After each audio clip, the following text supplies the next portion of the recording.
Comment et dans quelle mesure l'intelligence artificielle et le calcul intensif peuvent-ils aider à lutter contre le coronavirus? C'est la piste explorée par des scientifiques européens qui combinent algorithmes, biochimie et criblage moléculaire. Leur projet de recherche vise à identifier de nouvelles molécules qui pourraient servir dans des médicaments contre le Covid-19.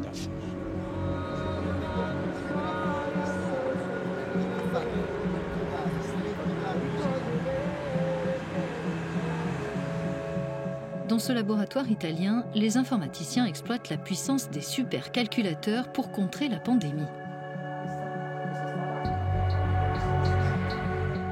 L'ennemi auquel ils s'attaquent n'est pareil à nul autre, disent-ils.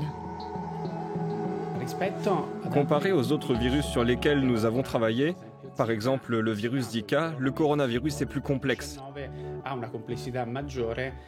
Il renferme un nombre beaucoup plus grand de protéines diverses qui ont des fonctions biologiques très différentes. Ces scientifiques impliqués dans un projet de recherche européen veulent identifier les molécules qui peuvent bloquer la progression du virus dans le corps humain.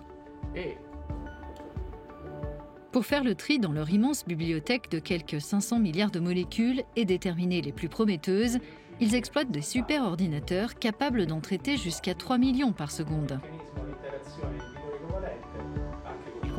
Les ordinateurs sont essentiels parce qu'ils peuvent travailler en même temps sur les 25 protéines du virus qui sont impliquées dans les différents mécanismes en lien avec l'infection, la réplication et le blocage de la réponse immunitaire. Ils font tout cela de manière simultanée.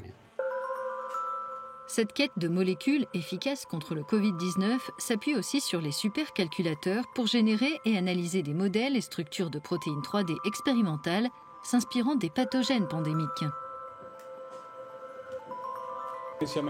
Nous sommes en mesure d'identifier des molécules qui pourraient être utiles pour contrer le coronavirus, soit en les cherchant parmi celles qui existent déjà et en utilisant le processus de repurposing ou réutilisation, comme on l'appelle, soit en nous servant de nouvelles bibliothèques de molécules, mais en appliquant les modèles que nous avons déjà optimisés.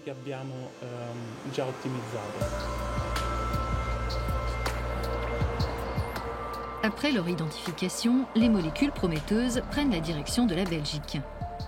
Cette autre équipe introduit dans des cellules le virus SARS-CoV-2, puis les molécules candidates, et étudie la réaction des cellules infectées.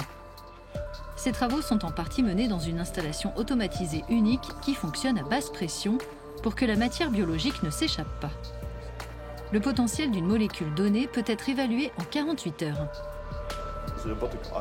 Ces bras robotisés prennent les plaques où nous cultivons les cellules et le virus. Puis ils les placent dans des machines de prélèvement avec pipettes.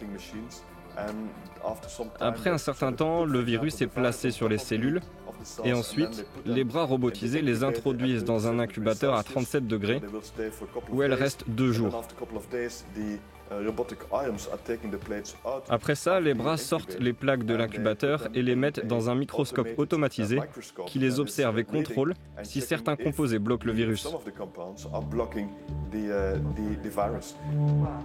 Ces scientifiques espèrent contribuer aux efforts pour que des médicaments efficaces contre le coronavirus soient disponibles à moyen terme.